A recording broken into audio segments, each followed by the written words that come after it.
are upset with you over the way you downplayed this crisis over the last couple of months. We have it very much under control in this country. The coronavirus is very much under control in the USA. It's going to disappear. It's like a miracle. It will disappear. March 4th, we have a very small number of people in this country infected. March 10th, we're prepared. We're doing a great job with it. It will go away. Just stay calm. It will go away. What do you say to Americans who believe that you got this wrong? And I do want them to stay calm. And we are doing a great job. If you look at those individual statements, they're all true. Stay calm. It will go away. You know it is going away, and it will go away. And we're going to have a great victory. And it's people like you and CNN that say things like that. It's why people just don't want to listen to CNN anymore. You could ask a normal question. The statements I made are, I want to keep the country calm. I don't want panic in the country. I could cause panic much better than even you. I could do much. I would make you look like a minor league player. But you know what? I don't want to do that. I want to have our country be calm and strong and fight and win. And it will go away. And it is incredible, the job that all of these people are doing, putting them all together, the job that they're doing. I am very proud of the job they're doing, that Mike Pence is doing, that the task force has done, that Honeywell and Procter & Gamble and Mike and all of these people have done. I'm very proud. It's almost a miracle, and it is, the way it's all come together. And instead of asking a nasty, snarky question like that, you should ask a real question. And other than that, I'm going to go to somebody else. Please, go ahead, please.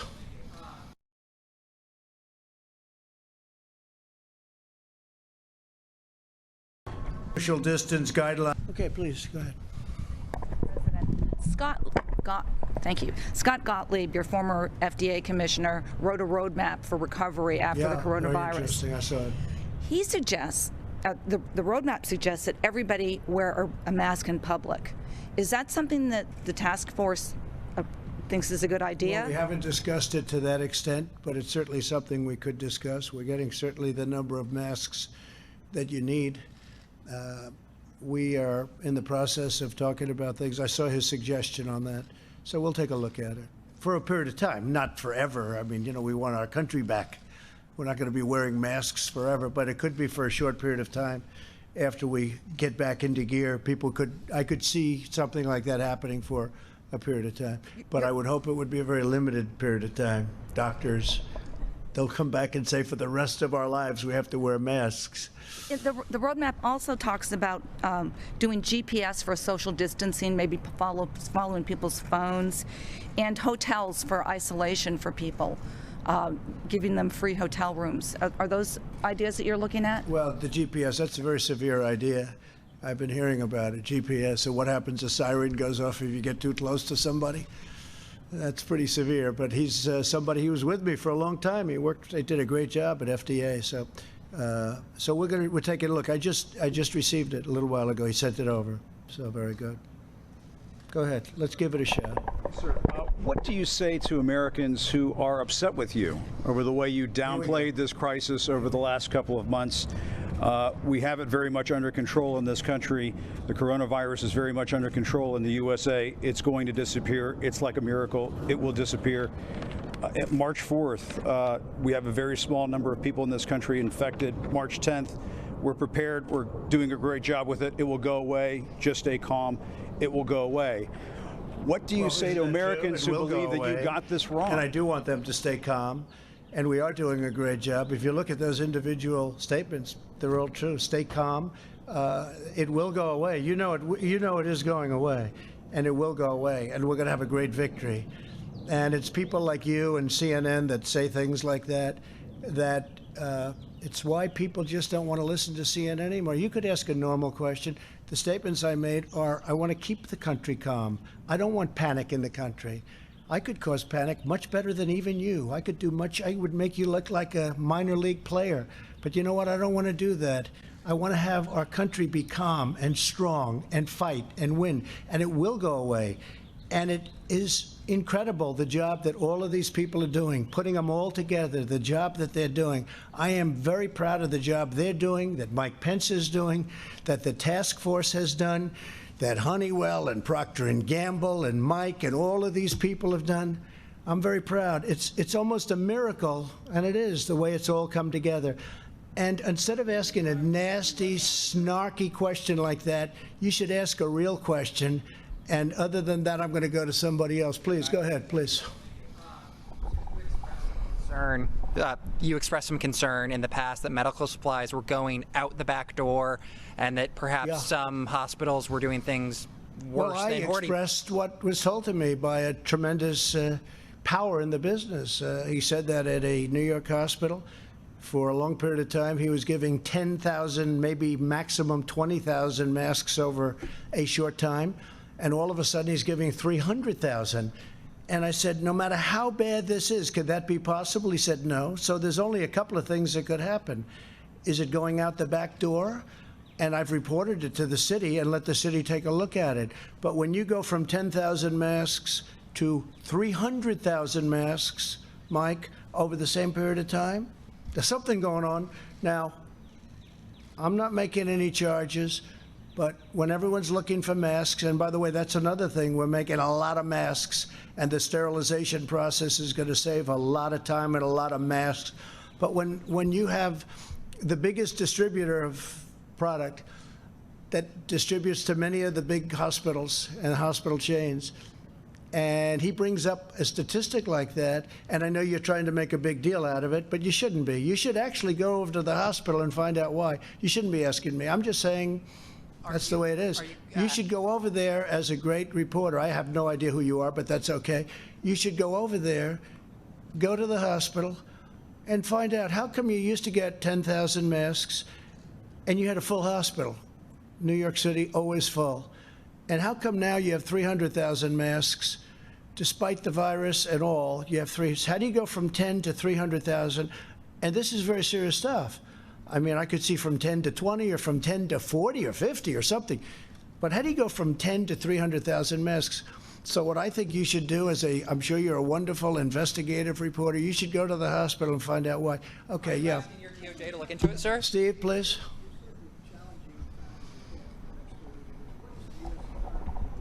Well, it's so bad for the economy, but the economy is number 2 on my list. First, I want to save a lot of lives. We're going to get the economy back. I think the economy is going to come back very fast. Steve's just asking about the economy. What's it like? We basically shut down our country. And we did that in order to keep people separated, keep people apart. They're not working in offices. They're not in airplanes together. You know, we really shut it down. And, you know, 150, 151 other countries are pretty much shut down. But here we had the greatest economy in the world. We had the greatest economy in the history of our country. And I had to go from doing a great job for 3 years to shutting it down.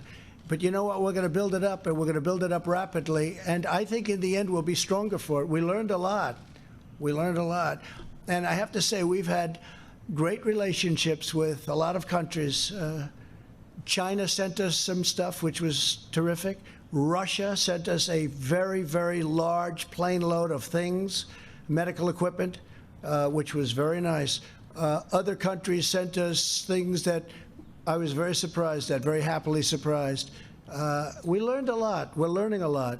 And we're also learning that the concept of borders is very important, Steve. It's very important. Having borders is very, very important. But we have done an incredible job. The economy is going to come back. My focus is saving lives. That's the only focus I can have. We're going to bring the economy back, and we'll bring it back fast. Yeah, please. Follow up. Go ahead. Mr. President. Please. Thank you, Mr. President. You said several times that the United States has ramped up testing. Just talk a little quicker or a little louder.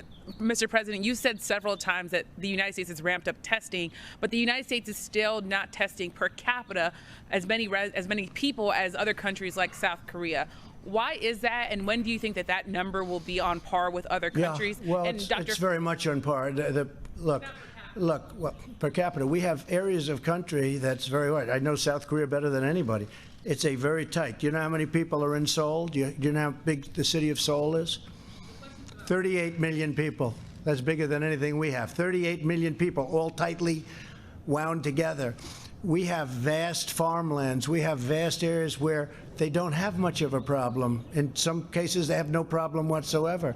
We have done more tests. I didn't talk about per capita. We have done more tests by far than any country in the world, by far. Our testing is also better than any country in the world. And when you look at that, as simple as that looks, that's something that's a game changer. And every country wants that, every country. So rather than asking a question like that, you should congratulate the people that have done this testing, because this administration inherited a broken system, a system that was obsolete, a system that didn't work. It was okay for a tiny, small group of people, but once you got beyond that, it didn't work. We have built an incredible system to the fact where we have now done more tests than any other country in the world, and now the technology is really booming. I just spoke to I spoke to a lot. I'm not going to even mention. I spoke to a number of different testing companies today, and the job that they've done and the job that they're doing is incredible. But when Abbott comes out and does this so quickly, it's really unreal. In fact, one company I have to say that stands out in the job, and I think I can say this, I don't want to insult anybody else, but Roche. Roche has been incredible in the testing job they've done, and they're ramping it up exponentially. It's up, up, up, up. And you should be saying congratulations instead of asking a really snarky question, because I know exactly what you mean by that. You should be saying, congratulations to the men and women who have done this job, who have inherited a broken testing system and who have made it great. And if you don't say it, I'll say it. I want to congratulate all of the people. You have done a fantastic job, and we will see you all tomorrow. Thank you very much. Thank you. Thank you.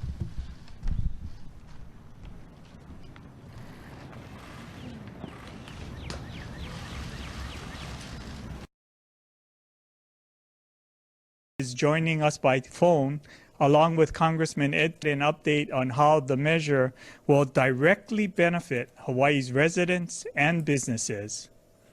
Also with me today is Lieutenant Governor Josh Green, who will be providing an update on his initiatives. Tim Sakahara from the Department of Transportation will provide an update on the number of arrivals over the weekend. And finally, Dr. Bruce Anderson from the Department of Health will give an update on the latest cases and testing. These are unprecedented times, and in order to protect the health and safety of Hawaii's people, I, along with the county mayors, have had to take drastic measures to stop the spread of COVID-19 in our community. But more must be done. I will be signing an emergency proclamation that will impose a mandatory 14-day self-quarantine on all inter-island travel, effective midnight Wednesday, April 1st, through April 30th. Those identified as essential workers will be allowed to engage in travel for essential business and operations. Yesterday, I signed an executive order that will temporarily suspend select state laws for the purpose of enabling us and the counties to better respond to the community needs resulting from the impact of COVID-19. Some of the items address Hawaii's physician shortage and the toll that COVID-19 may have on Hawaii's healthcare professionals. We will allow out-of-state physicians and nurses to practice in Hawaii, provided that they are currently authorized to do so in another state. Another directive will provide for the increased use of telehealth services. We will also increase the availability of child care services by temporarily waiving some administrative licensing rules. And we know that many of you have lost jobs or been furloughed due to this crisis. This order will help to ensure that the Department of Labor and Industrial Relations has the flexibility to provide payments to those unemployed workers in a timely manner. I am also announcing a postponement of payments for direct on-bill loans for more than 300 individuals who have received energy assistance loans through the Hawaii Green Infrastructure Authority, or GEMS. On the federal level, we have been working very closely with our congressional delegation to determine how the $2 trillion stimulus package will help our community. The measure is called the Coronavirus Aid, Relief, and Economic Security Act, or CARES for short. This is the largest emergency aid package in U.S. history and will provide help to Hawaii's residents impacted by the pandemic. It is estimated that Hawaii will receive, at minimum, $1.25 billion of aid. And for that, I would like to personally thank our congressional delegation, Senators Schatz and Hirono, and Representatives Gabbard and Case, for advocating for all of us. Senator Schatz and Congressman Case will provide more details, but we know the CARES Act will provide money that goes to Hawaii residents in the form of direct payments. Individuals may receive up to $1,200 plus $500 per child under 17. It also provides increased unemployment benefits of up to $600 per week for up to 4 months. This is in addition to the current benefits provided by the state.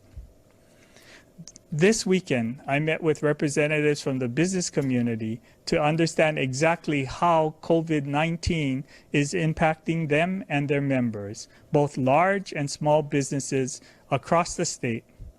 With businesses having to reduce their workforce, limit services, or even shut their doors, many are facing the reality that they have to close and may never reopen again. As I've said before, protecting the health and safety of Hawaii's people is my overriding priority. It is more important than ever to continue to practice social distancing. We cannot let down. We must keep our guard up. Getting through this crisis is going to take everyone working together. It will be hard, and it will continue to get worse before it gets better. But together, we are strong. Together, we will persevere. And I have witnessed the sacrifices that many of you are making in our community for the good of the state. And I'm proud of your efforts and courage, your commitment to help each other. Please take care of yourself, take care of your family, and help take care of each other. And we will make it through this pandemic crisis. Thank you. Thank you, Governor. Our next speaker, U.S. Senator Brian Schatz, who joins us by phone now. Senator, are you there? Thank you. Yes, I'm here. Can you hear me? Yes, we can. Thank you, Jody, and thank you to Governor Ige. The first thing I want to say is to thank every citizen across the state who's doing their part. People who are social distancing, people who are buying groceries for grandma and grandpa, giving to a nonprofit. If you're a frontline healthcare worker or a first responder or a small business, trying to figure out how you're going to save as many jobs as possible. To every worker that's suffering economically, we know it's hard and we thank you. We are going to get through this together, but it is going to require an extraordinary, historic effort on the part of every single person in Hawaii. And we all understand that the more strictly that we can adhere to social distancing, the fewer people will get sick and die, and the quicker we can get through this. And we in the government need to bear in mind that the sacrifice being made by the average person is pretty nearly unimaginable just a couple of months ago. And so our obligation is to work together, to work efficiently, and to recognize that people across the state are going to need more financial assistance and a government and a society that moves at the speed of this virus. So we do have a bit of good news to report. The federal funds coming to Hawaii will be a minimum of $4 billion. These monies are for COVID response in terms of allowing people to survive economically and also attacking and mitigating the virus itself. The details are in a document that we sent out to the media and are already public, but I'd like to go over the major components of that $4 billion. Now, the first is a $1.25 billion transfer from the United States Treasury to state and county government. We will get $1.25 billion there. Secondly, the rough estimate of the direct payments to individuals that we anticipate people in Hawaii getting is about $1.243 billion. Finally, a very low estimate of the federal funds coming for the expanded unemployment insurance program is $1.142 billion.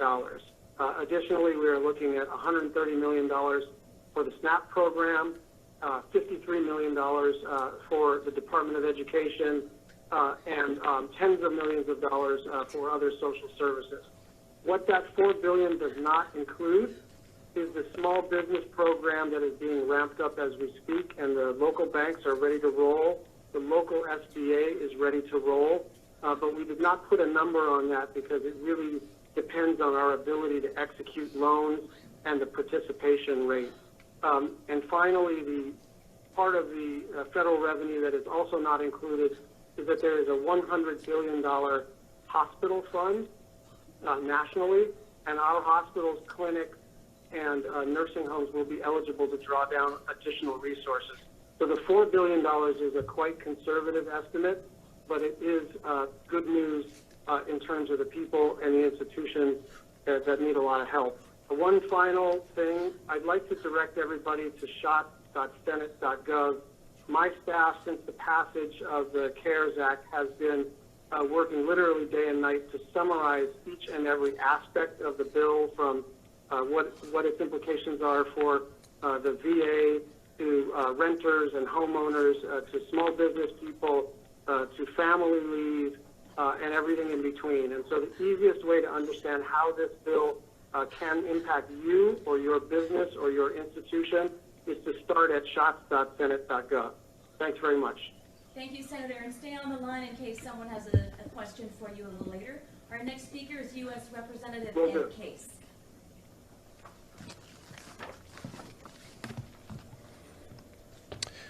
Thank you, Governor, Senator Schatz. The first and foremost thing I want to do is to embrace their comments, to say thank you to each and all of you throughout our state for your forbearance, for your understanding, for your contributions. They couldn't have said it any better. It's going to take us all to get through this, and we all are going to get through this. Our goal here in government is to articulate a plan, to explain that plan to you, to answer your questions, and to persevere through that plan together. In doing so, we not only help each other, but we avoid uncertainty, and we provide guidance, and we provide a path to where we all want to get back to.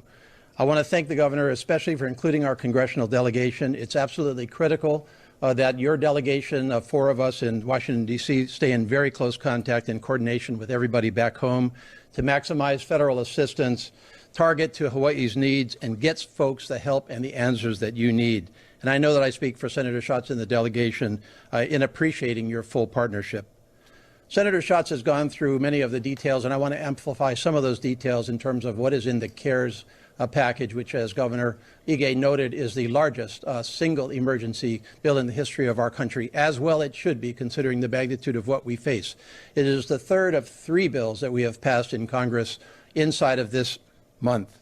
And I want to give you some of the macro figures. First of all, $2.2 trillion is the total price tag, including, as Brian said, at least $4 billion to Hawaii, of which there are other areas that we haven't even calculated yet. So it's at least $4 billion. Major areas are about $500 billion nationally to our industries, targeted to keep employees on the job. These are not simply handouts to companies and businesses. These are assistance that is designed to keep employees on the job, whether you're able to go to work or not. We want payrolls to continue across our country. Brian mentioned the $377 billion in assistance to small businesses, and that is businesses of less than 500 employees under the traditional definition. But this also includes people that were not particularly included in small business programs traditionally, such as independent contractors, sole practitioners, nonprofits, gig economy, drivers, taxi drivers. These folks, you are eligible for small business assistance. That includes $350 billion in paycheck protection. The goal there is to have our small businesses get loans in which to keep people on the payroll. These loans are forgivable if people are kept on the payroll or brought back onto the payroll. And as Senator Schatz has pointed out, the gateway to those are the Small Business Administration and our local banks who are going to be administering those loans. We also have $290 billion in direct payments to families.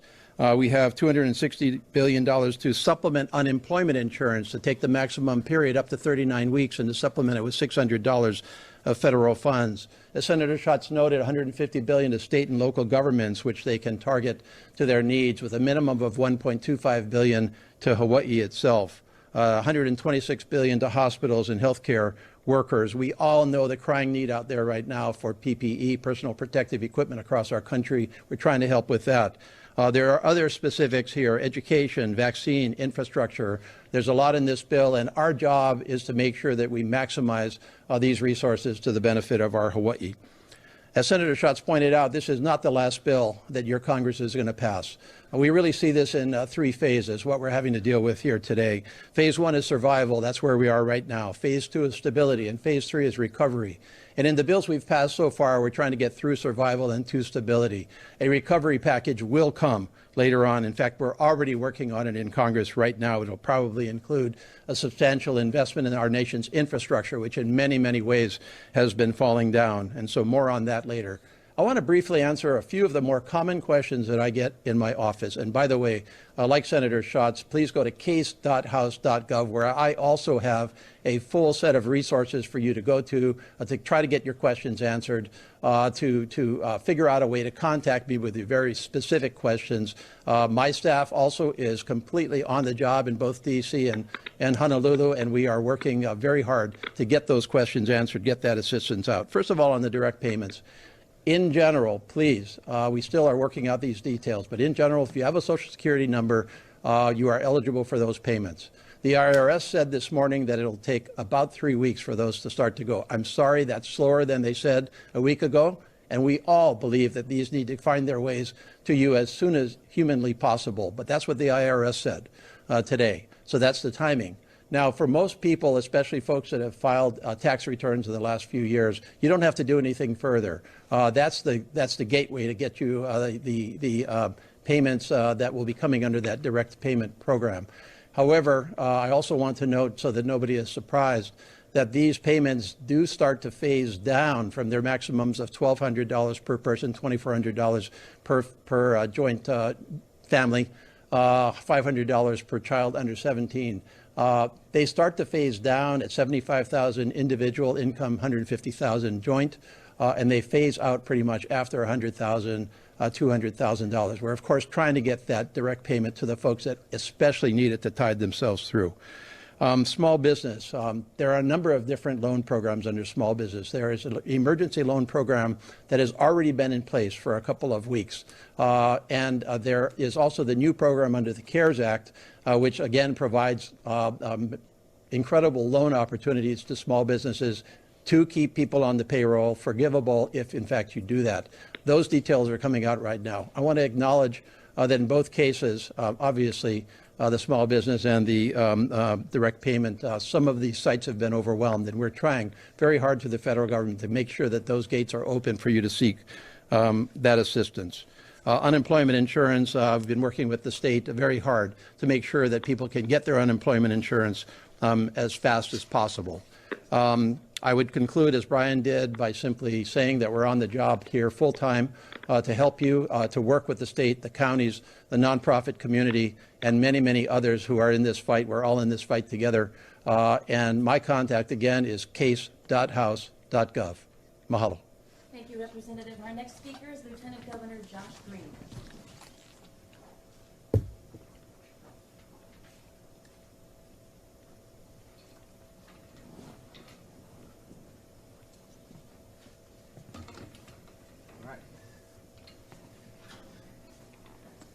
Is this the side? Yes. It's okay.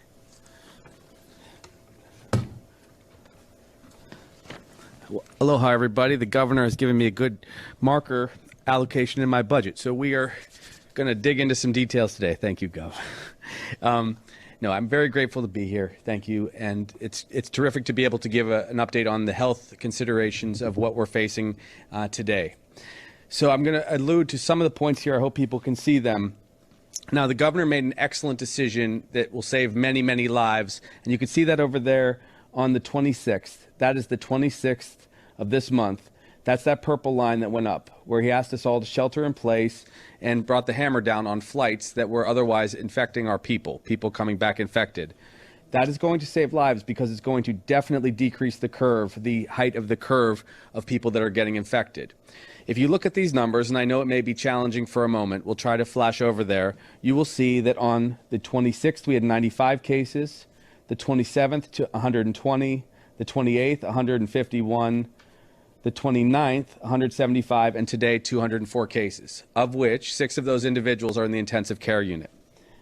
If we do a very good job, per the recommendations of Congressman Case, of Senator Schatz, of the governor, who has been very smart to decrease travel into our state, we will see this red curve, which is the projected number of tests, and that's about if we're perfect. If we are not perfect, in our ability to social distance and to stay at home, you will see a curve that looks like this purple line up above. That is if people ignore the home quarantine. And now I want to show you something important. This is how fast it goes bad for us, how fast it goes bad. If people don't listen, it will go up, and there will be 8% more cases in 2 days. 4 days later, you will see a 15% gap, 15% more cases. And then on the 6th day, if we continue to avoid good advice from the governor, you could see 43% more cases. And those 43% more cases represent hundreds of people that will test positive for COVID-19, and they themselves will spread. That is how we lose. That's how people die in the state of Hawaii. That's why the governor was so smart to ensure that we stay at home. And that's why we should listen to General Hara when he says, please, please, please follow the rules, quarantine at home. Now, I want to go over some of the other key issues here. Capacity in our state. Also on this board is the number of beds we have. We have 2,757 beds available to us statewide, licensed hospital beds. We have 338 ICU beds. We have 534 ventilators available. Now, this is important information because if you see how fast this can go up, if we ignore the governor and the general's advice to quarantine at home, home isolate, we outstrip our capacity to care for people. There's good news. As of right now, and I'm going to point it over my shoulder once again, we are using only 37% of our ICU beds. That's very good news because that gives us some capacity to care for people if we get a surge. We're using 58 out of our 534 ventilators right now. 58, that's just 11%. That means we are keeping it down. However, if we do not quarantine at home, those numbers go up very fast. And just 400 or 500 people needing a ventilator will exceed our capacity to keep people alive. Now that brings us to something else important. The extraordinary work of engineers like our governor. We have already begun work here at UH, leading the country, working with technical experts, engineers in California, New York, across the country, to look at some ways to expand our ventilator capacity. There's already work to potentially make each of our ventilators capable of splitting into 4 ventilators. Now, this technology is happening very fast. It's happening with graduate students and PhDs across the country. This is the kind of thing that could rescue places like New York, who are in deep trouble, and us if we ignore Governor Ige and General Hara and people go out and spread this disease. Do not do that. But there are other technologies too. We're preparing a special kind of mask that's like a CPAP machine that provides oxygen for people in a dense way. They're experimenting on that in Italy. There's another device that we're working on which gives compressions to provide air into people's lungs if we're in crisis and we have 2 beds. All of these technologies are happening in real time. We're capable of beating this. The last thing I would say is that the general is working very hard to make sure if we see a terrible surge towards the end of April or into May, if we see that terrible surge, we may have capacity to expand very significantly our number of beds. And that was mentioned by Governor at the last press conference. So we're looking at all the options, perhaps 100 or 300 or even more beds to help take care of our sick. But let me be clear, the very best thing you can do in the state of Hawaii as a citizen to save the lives of our kupuna is to please stay at home and listen to what the governor asked us to do through April 30th.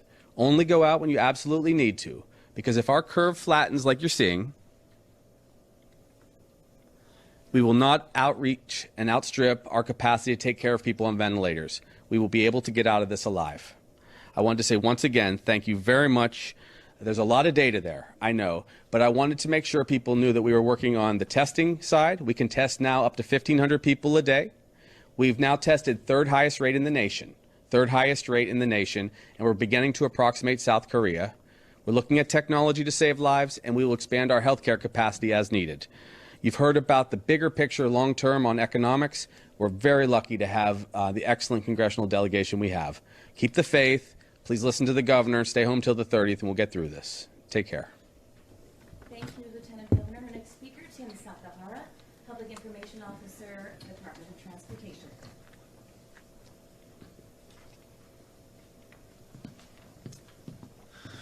Thank you, Governor. Thank you, distinguished speakers, and thank you to everybody out in the community. Historically, the month of March is very high in terms of air travel with spring break. Last year at this time, there were more than 33,000 people a day who were flying into the state of Hawaii. This year, however, those numbers are down more than 95% compared to last year. Now, just yesterday, the arrival numbers are as follows. There were 325 returning residents to Hawaii with a Hawaii ID, 167 visitors, and 34 intended residents. Now, the visitor category does not necessarily mean there are people here coming here on vacation. In some cases, it could be a family member coming in to visit their relatives. Perhaps they were laid off on the mainland, or they're a college student with a mainland ID but is returning while the classes are going to be conducted online. But technically, those people are still considered or counted as visitors. Now, whether a visitor or returning resident, we all remind you that the incoming passengers are subject to a mandatory 14-day quarantine period, which went into effect last Thursday.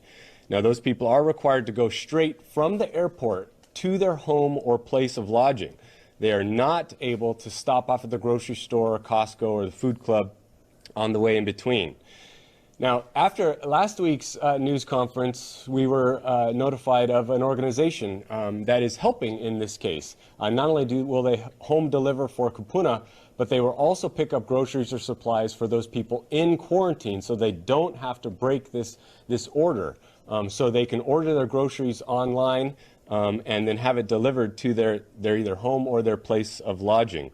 There's various companies that are stepping up in this time of need to create a service like this. The one that I mentioned is called Hawaii Help is on the Way.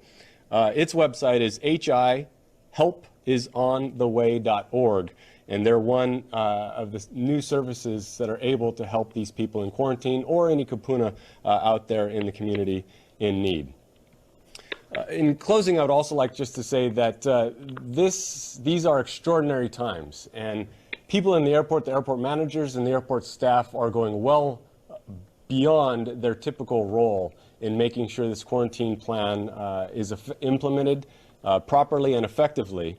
So we send out a big thank you to everybody who's making that happen. In addition to all the additional agencies, the airport is only one component of the quarantine plan. There are many other agencies, including the Governor's Office, General Hara, the Hawaii Tourism Authority, the Hawaii Visitors and Convention Bureau, the hotel industry, the airlines, the Airline Committee of Hawaii, and of course the counties as well have been very active in making sure all this works, including all the law enforcement agencies across the state who've been diligently enforcing the quarantine and the stay-at-home efforts. So a big mahalo to everybody involved. Thank you. Thanks so much, Tim. And Bruce Anderson, Director of the Department of Health, is our final speaker.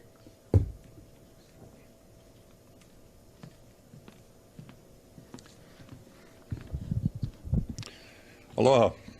The Department of Health received 29 reports of positive results on COVID-19 today. One of the cases was a child, and the rest are all adults. Of the 22 residents in the state, 7 are pending further investigation. But of those 22, 15 are from Honolulu, 2 from the Big Island, and 5 from Maui County. None from Hawaii. Incidentally, there are no cases to date on Lanai or Molokai. When I speak about Maui County, I'm speaking about the island of Maui. So there are 204 presumptive or confirmed cases to date in the state, and the vast majority of those are Hawaii residents. 165 of the 204 are Hawaii residents, 19 are visitors. Our surveillance program is ongoing. Today we've collected over 254 samples. These are individuals who have flu-like illness but do not have the flu, and none of them have shown any positive results. However, having said that, in the samples we've seen over the last few days, we've seen 29 on Saturday, 26 on Sunday, and again today 29 again. We're seeing some sign of localized community transmission. We have continued to investigate aggressively all the cases reported and their contacts. In fact, we are recruiting volunteers, students from the University of Hawaii and others to help with those investigations. Most of the cases we're hearing about now are being reported through private clinical laboratories. To date, there have been more than 8,700 laboratory tests conducted for COVID-19 samples in Hawaii. As Lieutenant Governor mentioned, we're, I think, 3rd in the country now for actually having tested, and I think our testing program is actually more targeted than many states are. So I'm pretty comfortable that we're not seeing widespread community transmission. Nevertheless, this is certainly the time to act. With the recent travel quarantine requirements, we have a chance to lower the curve. We've essentially eliminated the cases that we've seen associated with travel. And now it's really a question of us focusing on social distancing. It's okay to go out for a walk, take your dog for a walk, go jogging, go surfing, but do so individually and honor those social distancing requirements. That's the best thing, the only thing we're going to be able to do to lower the curve and stop the spread of the disease in Hawaii. Thank you very much. Thank you very much, Director. You might want to stay there. We have our first question. This is a time for question and answer. Our first question is from the Associated Press. Audrey McAvoy asks Dr. Anderson, how many of Hawaii's 204 positive cases are travel related, and how many are the result of community spread as far as you know? The vast majority of cases up till about a week ago were travel related. These were individuals who had traveled from other places where COVID-19 was widespread or came into contact with a traveler. Recently we've had more cases where there is no travel history and we don't know of any contacts the individual might have had associated with the travel. I believe that the travel related cases accounted for at least 80% of the cases we've had until late. Many of these cases are still under investigation, so I hesitate to give you an exact number on that. But clearly, we're moving away from travel-related cases and focusing much more now on cases which are locally transmitted. And while you're there, from Sandy Oshiro, HPR, she asks, how is the state planning for healthcare workers who will be lost to the workforce because of sickness or deaths because of the coronavirus, and what are the numbers expected to be lost over what time frame? Well, we recognize healthcare workers, those on the front lines, are at increased risk of disease. In fact, we've prioritized testing for any who are symptomatic, so we should be able to identify those who have COVID-19 very quickly. Those and the first responders are on the top of our list for testing. In fact, the State Health Department will be doing the tests on those where we can get a 3-hour turnaround. We're, of course, wanting to be sure that anyone on the front line is trained, has protective equipment, and the risk is reduced as much as possible to those individuals. They're critical for us in preventing further spread of this disease. Okay, and another one. This is from Kristen Concilio, Star Advertiser. She says, you mentioned the DOH is creating maps of where localized transmission is occurring. When will you be able to tell the public specifically where the virus is spreading in the community? We have begun the process now of determining what epidemiologic features are important, including case maps. The epidemic curve is being generated.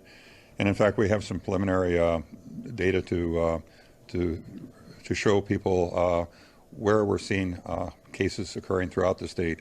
These are maps based on the cases we've seen to date by census tract, and we have it now pretty well tabulated for the state. We're also seeing in the epidemic curve that you keep hearing about, the flattening of the curve. We're at the very beginning of that curve as we see it, but we're starting to see the trend I mentioned, that we're moving away from travel-associated cases to more cases where there is no travel, where we're probably going to be seeing community spread. Okay, thanks a lot, Director. Our next question is from Manolo Morales of KHON2. Governor, or Tim Sakahara, can you specify who is exempt to inter-island quarantine? Certainly, if you go to the Department of Health's website, there is a list, and on the governor's website, we've posted what essential infrastructure is, and there's a list.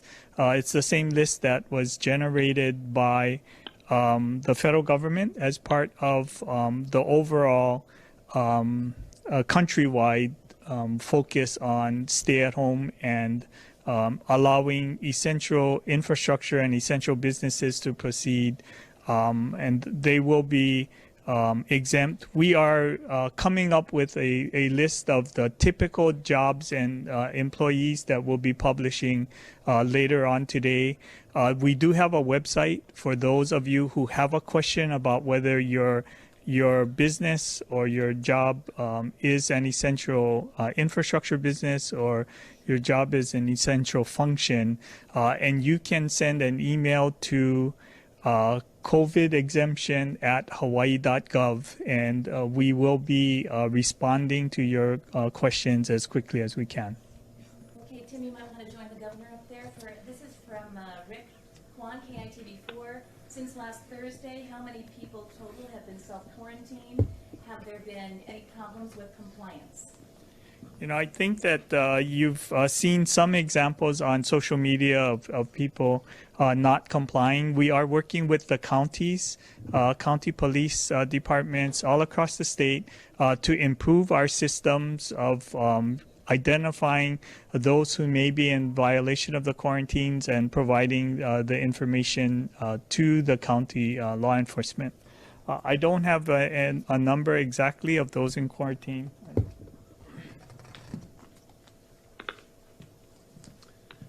So the people in quarantine are all the people. The Hawaii Tourism Authority has been sending out daily news releases and updates on how many people and passengers came into the state. So all of the people, with the exception of the flight crews that came into that, are under quarantine. The flight crew and those in transit, or those with the layover. The transit or layover people are the ones who arrived in Honolulu or one of the airports here in Hawaii and then are heading out to somewhere else. So they would not be subject to the quarantine. Neither would the flight crew if they are not symptomatic. But everyone else on that list, whether it be the residents, the visitors, or the intended residents, are all subject to quarantine.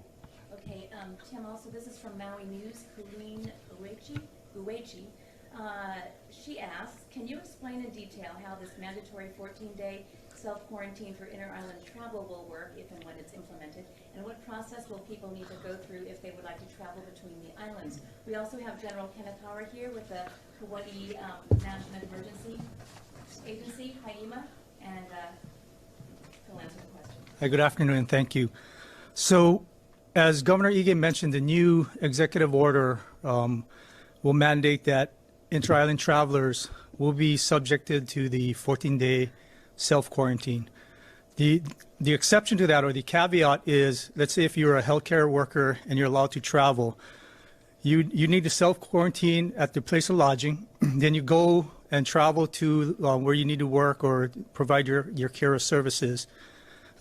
We're asking that you wear PPE for at least 14 days while you're doing these services. And then upon completion, go back to your place of lodging, and then you'll be subjected to the self-quarantine. Thank you. Very much. Our next question is for Director Anderson from Big Island Now, Matt Steibel. There have been reports on the Big Island that drive-through testing is taking 2 weeks or more to return results. Can you explain why turnaround times are so long, and if there's anything unique about drive-through tests that make their turnaround times slower than other types of testing? The testing that was done up to recently was all mostly being done on the mainland.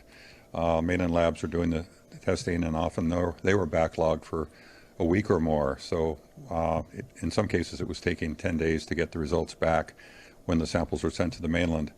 The local labs are now up to speed on doing the tests here, and I would expect that future testing would be much more see much more quick turnaround times on that.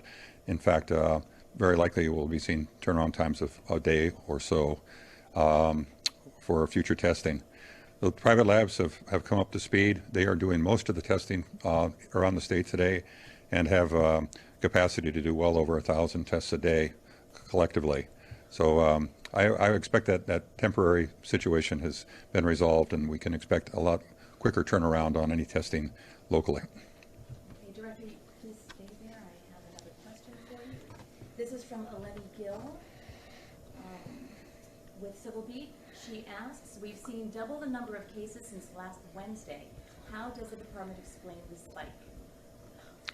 Well, I think the increase in cases we've seen over the last few days reflects in large part the number of tests that are being done. We're seeing positives on about 2 to 3% of the tests we're doing, and it's simply a question of more tests being done, more individuals being identified that were not previously identified. I don't think it reflects necessarily that the disease is spreading that much that quickly. However, as pointed out, in other locations where we have seen spread, it has occurred almost exponentially. A single individual can infect 2 or 3 other people.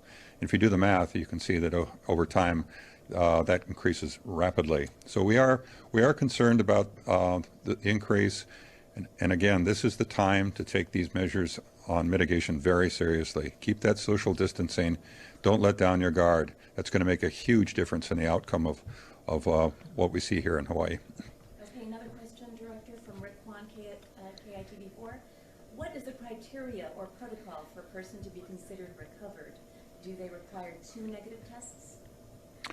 That is being debated across the country, but up till now, 2 negative tests seems to be an appropriate criteria for most hospitals. Obviously, the individual should not be symptomatic, and I believe we had an order of 60 individuals now who have been found to be infectious, discharged from hospitals, and are now, as far as we know, no longer in a situation where they would transmit the disease.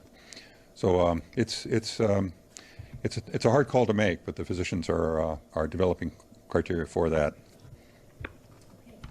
Director, another question. This is from Chelsea Davis with HNN. The Department of Health sent out a warning on Saturday about anti-malarial drugs. Yesterday, the FDA issued an emergency use authorization for those drugs. Who are we supposed to listen to? I'd listen to the health department. We have seen side effects associated with those anti-malarial drugs. It's possible that they've been improperly used, and certainly I would consult with your physician before you take any medications for treating COVID-19. Even some of the common drugs used to treat the flu have been found only to exacerbate symptoms.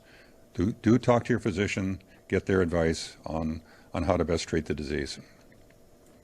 Another question from Sandy Oshiro, HPR. Does the state have numbers on how many health workers might be over time be infected? The state said in 2008 that in a pandemic, 25% of its healthcare workers would be infected. Is that still the projection? Well, we're not seeing that today here in Hawaii, not yet anyway, but they are at high risk, and certainly we're doing everything we can to keep them healthy and on the job.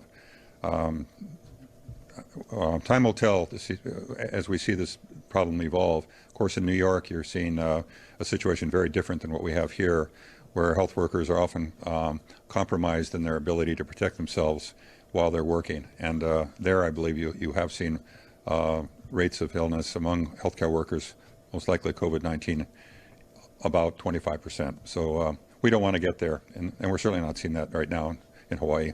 We've had a few healthcare workers that have been exposed and positive, but we're not seeing anything close to 25%.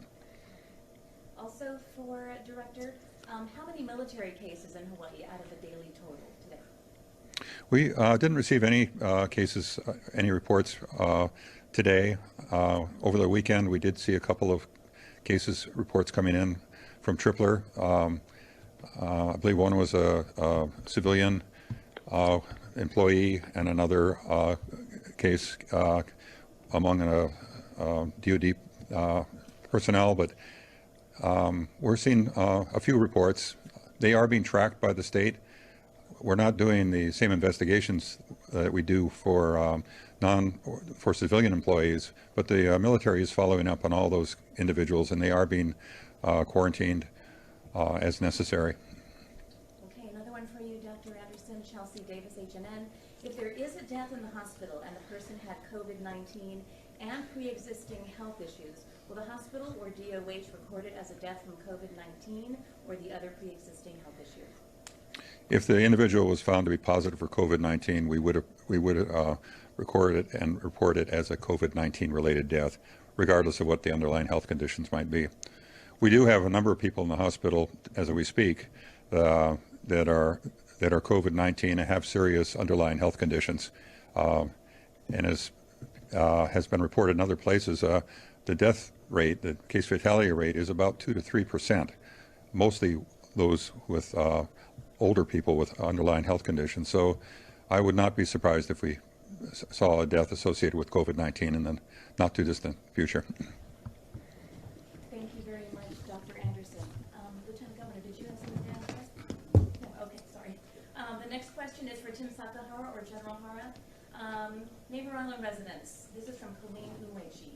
Neighbor Island residents are frequent flyers to Oahu for business, health, and family reasons. How are they supposed to deal with a 14-day quarantine when they often only need to go for a day or two?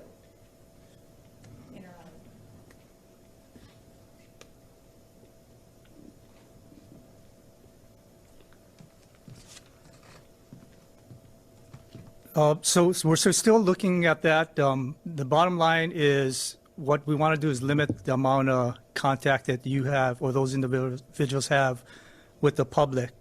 We're also discussing with some of the companies like HECO as an example when they send out their teams to do maintenance work. Bottom line is I need to get back on that. We're still looking at that. Thank you. Thank you so much. Governor Ige, question for you from Audrey McAvoy, AP. University of Hawaii economist Carl Bonham this morning told the House Special Committee on COVID-19 that he expects general fund tax revenues to drop 10% to 20 to 25%. What are you doing to prepare for this decline? We have been looking at the cash flow for the state. Tax Department has been monitoring tax collections on a weekly basis. We've been developing scenarios and identifying ways that we can reduce expenditures on behalf of state government. And we recognize that COVID-19 will have a tremendous impact on the revenues that the state receives. We have reserves that we would have access to. Want to thank the congressional delegation for all of their work. The initial outlines of the direct aid that states and counties will receive will help us weather this period of time. And certainly we are looking at what assistance we get from the federal government to really be able to focus and fill the gaps that may exist. Those in our community who need help that might not be covered in a federal program, we want to make sure that the state and the counties can shape programs that help. We understand that everyone in our community is impacted by COVID-19, and all of us collectively, federal, state, county, want to assure the people of Hawaii that we are working so that everyone can receive the help that they need to make it through this crisis. Lieutenant Governor Green. This is from Rick Kwan, KITV4. Another shipment of medical supplies is expected today. Did it arrive? And if so, do you know what was in that shipment? Yeah, thank you. Actually, it came in last night. So a massive shipment came in last night. The team at Healthcare Association of Hawaii, in partnership with our core leadership at General Hara's office, is now going through it. We are rapidly expanding our capacity, and we hope to get PPE out to all the hospitals and get ahead of this a little bit. I know there have been concerns about people not having enough PPE in their hospitals on certain occasions. Especially Maui was concerned, so we want to get everyone, especially all nurses and healthcare providers, PPE. Okay, stay right there. This is from Wendy Osher, Maui Now. Any best estimate on when Hawaii cases will peak, and how many weeks or months before we see a leveling off? Well, we may very well be keeping it relatively flat right now, which is the most important thing we can possibly do and hope for. We've asked ourselves many times when we think it will peak. I would say about 3 weeks is a likely timetable. We've been tracking about 2 weeks behind the East Coast, and we're seeing surges all across the country. Just so people know, this is not something new to us. We've always seen surges somewhere between 2 and 6 weeks after the mainland for flu, so this follows that. Okay, and stay right there. This is a question from Chelsea Davis, HNN. In 2009, she says, hospitals in Hawaii put together an emergency plan which included several stockpiles filled with millions of dollars worth of medical supplies and equipment. Back then, we were told there's enough emergency items to last 8 weeks and enough suits and respirators stockpiled for 50,000 healthcare workers. Is it all gone? Yes, we've burned through all of the supplies that we had in stockpile, and of course, as you can imagine, 11 years after the previous incident, there was just some breakdown. So when we went through some of the stockpiles, of course, some of it just wasn't sufficient anymore. Some of it had mold on it. We had to make sure we didn't use anything that would hurt our healthcare providers. The good news is we've done and made some very large orders through the General's team. So those orders are now coming in. We've also seen a lot of people, and I should thank them, stepping up and bringing us extra supplies, some of the basic supplies that can help. And then, of course, there's the movement of people out there who are making masks. It's kind of a wartime effort. They're not proven to demonstrate a decrease in spread of germs. However, we understand that everyone wants to contribute. We should ask people to use the N95 masks when they have them in the hospital. That's the best practice. Okay, and Lieutenant Governor, this question is directed to you as well as to Director Anderson. This is from L.N.C.O.W.A.F. Knowing that some young adults are in serious condition on the mainland, how many Hawaii cases have been among adults under 60 years old and over 60 years old? I think Director will give some information, but let me tell the story of a 37-year-old. There's a 37-year-old who's on a ventilator. Our heart goes out to him and his family. In fact, he's a personal friend of one of my staff. And that just tells you that though our kupuna are more susceptible to dying, on the chart I was able to express that the higher mortality rate does, of course, occur in people who are 75 and older, much higher rates of mortality, 8% between 75 and 80, and 14.4% mortality rate over 80. But that does not mean people are safe if they're younger. I believe that the majority of the individuals, and I'll defer to the Director of Health, have been more senior, but there is that case, and we do know that one child passed away on the mainland. So nobody is safe. That's why we all have to flatten the curve together. I don't have much to add to what the LG said. So far, I believe only 4 of the cases we've seen since this outbreak began were among those under 18 years of age. Clearly, it's a disease that has affected the older individuals in this community a lot more, which is typically what's being seen across the country.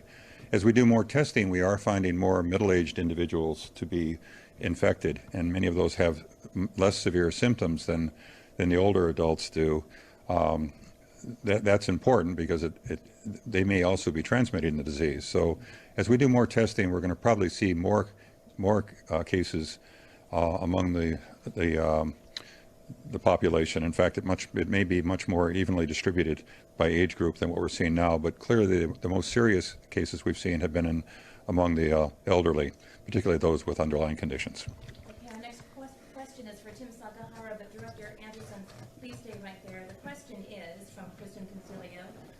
Senator Glenn Mackay wants to use Abbott Lab quick tests to improve screening for passengers. Is this feasible and or desirable? If so, what would it take? If not, why? Would that be Tim?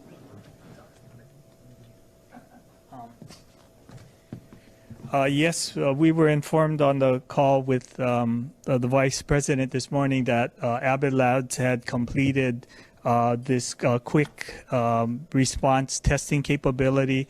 It allows us to get a negative result within 5 minutes, or a positive result within 5 minutes, a negative within 15 minutes. And clearly, point of care testing will be a game changer in our communities. Obviously, the most immediate application would be in ICU units, where we want to be able to get a test result very quickly. We are in discussions about what we would be able to do with similar point of care technology in the airline situation. If we could test everyone on a flight, obviously that would provide assurance to our community that there is no one who is infected on the flight.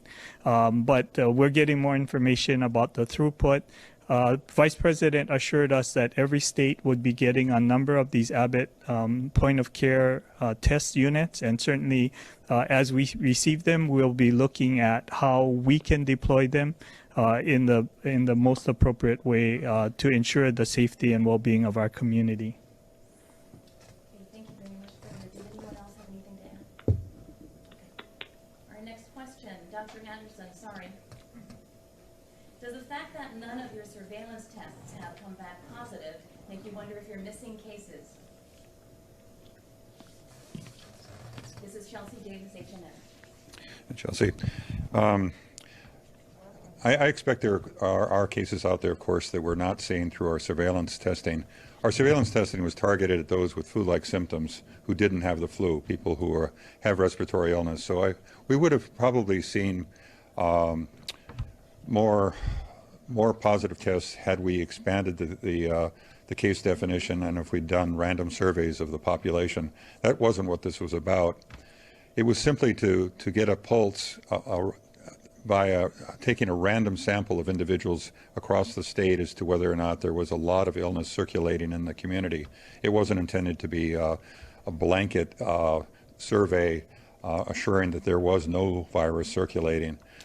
I expect there has been some localized transmission occurring that we've missed in our survey.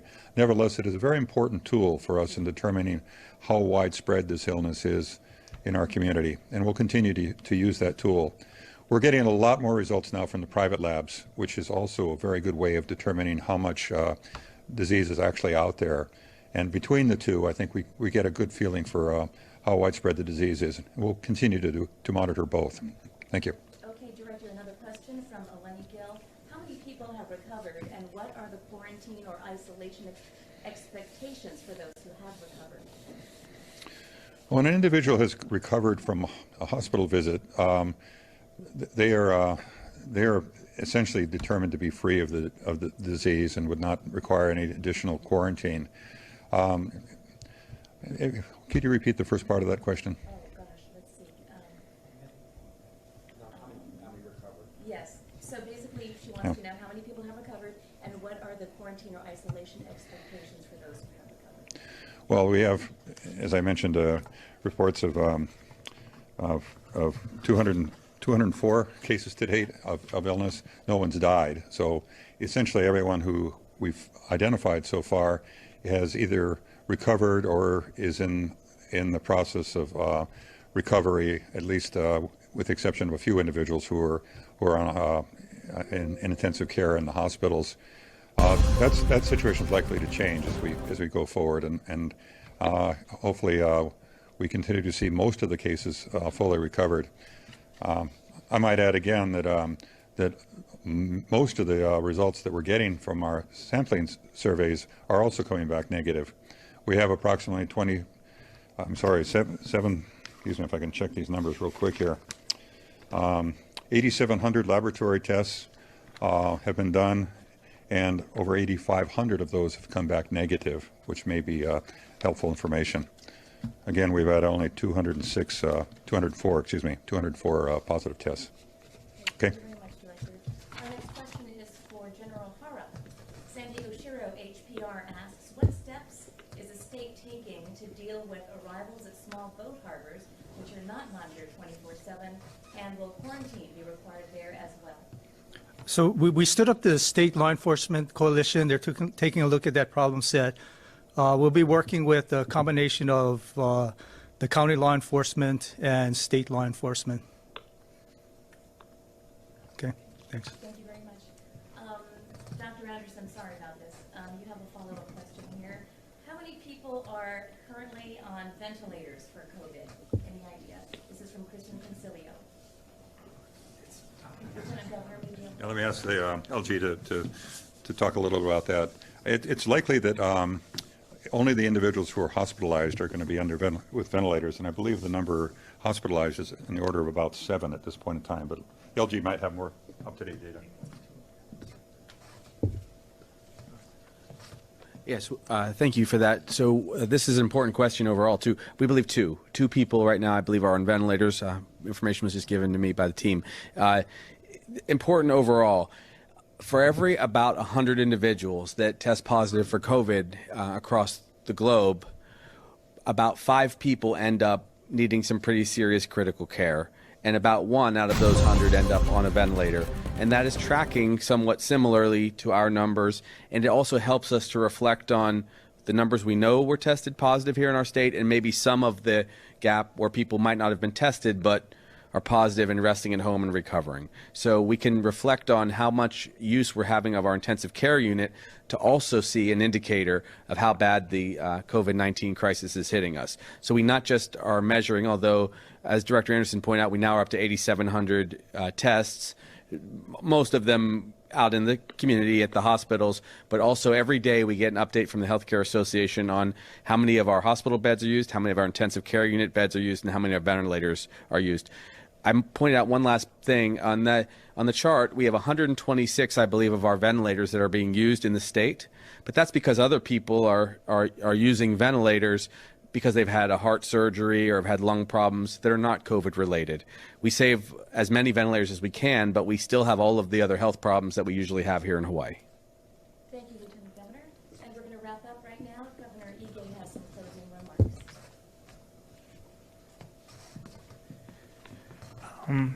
Thank you so much for joining us here this afternoon. I really wanted to start by thanking the people of Hawaii. I know that each and every one of you have been impacted by this COVID-19 pandemic. I want to assure you and thank our congressional delegation, Senator Schatz, Congressman Case, Senator Hirono, and Congresswoman Gabbard for really working with us to provide a safety net. You know, we are committed to helping each and every family here in the island, each and every business survive the impact of COVID-19 in a way that allows us to come together. We know that it has been in our history for our community to face crisis together and really reach out and help each other. And I have been inspired by the many that I've spoken with, the many acts of kindness and community that I've seen, that I've heard from members in our community. I do know that we are in a critical time and we all must be committed to social distancing for staying in our homes. Stay at home, work at home policy is about keeping our community safe. It is about working together, each of us doing our part to reduce the spread of COVID-19 in our community. Bend the curve and flatten the curve so it does not overwhelm our healthcare system, and be together as a community, help each other, and we will be stronger as we work through this COVID-19 pandemic. Thank you very much.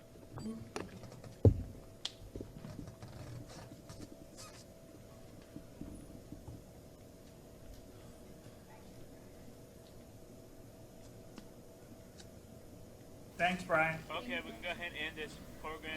See you next time, guys. Yeah. Bye.